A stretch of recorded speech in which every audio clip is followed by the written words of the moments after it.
اتكلمنا في فيديو سابق على العلامات اللي بتدل على انك مدمن تكنولوجيا، واتكلمنا في فيديو تاني عن الآثار الجانبية لإدمان التكنولوجيا، وكمان اتكلمنا على العوامل اللي بتزيد احتمالية إدمانك للتكنولوجيا، وهحط روابط الفيديوهات دي في الوصف.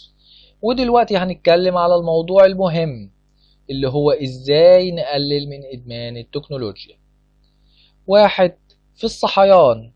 المحمول بقى جزء من أوضة النوم، وهو أول حاجة بنشوفها أول ما نصحى من النوم، وآخر حاجة بنشوفها بالليل. والضوء الأزرق بتاعه بيقلل من مستويات الميلاتونين وبيخلينا ما ننامش كويس. علشان كده اشتري منبه. احنا بقينا نعتمد على أجهزتنا والمميزات اللي فيها، منها المنبه بتاع المحمول في الصحيان. علشان كده اشتري منبه بدل من السلاح ذو الحدين اللي اسمه التليفون، وسيبه بره أوضة نومك لما تيجي تنام. 2. حدد وقت للمشاهدة.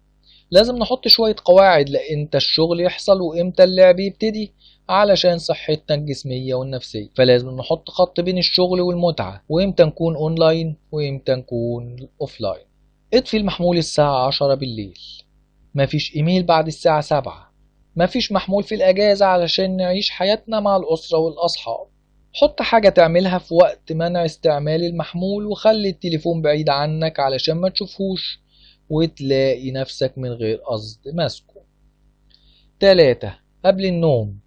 عند كتير منا مفيش وقت مستقطع قبل ما ننام، وكل اللي علينا هو اننا نفصل تليفوننا ونتمنى اننا ننام بنفس السرعة. فلو ما قدرتش تبعد المحمول عن اوضة نومك فده هو البديل. 4. افصل.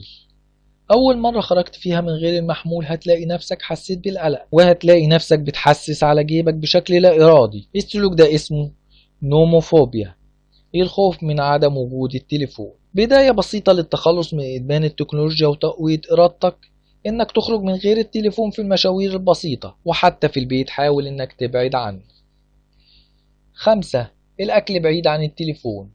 كتير منا بيشتكي من الأصحاب والأسرة بيقعدوا يبصوا في التليفونات كل شوية وإحنا بناكل سوا. سواء كنت بتاكل سندوتش لوحدك أو بتاكل وجبة كاملة مع الأسرة، حاول تخلي تليفونك بعيد عنك أو حتى بعيد عن نظرك، واستمتع بالوجبة اللي بتاكلها. 6. المنع في الحمام. الإدمان على التليفون معناه إنك ما تقدرش تبعد عنه حتى وإنت بتاخد حمام. طيب ليه ما نسيبهوش ونستمتع بحمام طويل؟ حاول تبعد التليفون من الحمام لمدة أسبوع، فحاول تفكر نفسك إزاي تسترخي لمدة دقايق من غير التليفون. 7. تابع تقدمك. اعمل سجل اكتب فيه إمتى مسكت التليفون وإمتى سبته. هتعرف إنك مسكته حوالي 150 مرة في اليوم، وفي كل مرة تمسكه اكتب مسكته قد ايه. التمرين ده هيخليك تعرف قد ايه التليفون بياكل يومك. 8. حط تليفونك في مكانه. جيب صندوق او سلة كبيرة كفاية انك تحط فيها كل تليفونات البيت، وحاول ان السلة او الصندوق يكون بيتقفل علشان يبعد التليفون عن عينك ويشيل الاغراء. اتفق على مكان وسط تحط فيه السلة. اتفق مع اسرتك على قواعد امتى هنحط التليفونات في السلة. اعمل فترة اختبار وشوف لو الفكرة دي نجحت. عدل في الخطة للاستفادة الأكبر. استنونا في فيديو جديد وهنتكلم على موضوع جديد، وما تنسوش تشتركوا في القناة وتفعلوا زر التنبيهات علشان يوصلكوا كل جديد. ولو الفيديو ده عجبك اعمل لايك وشير.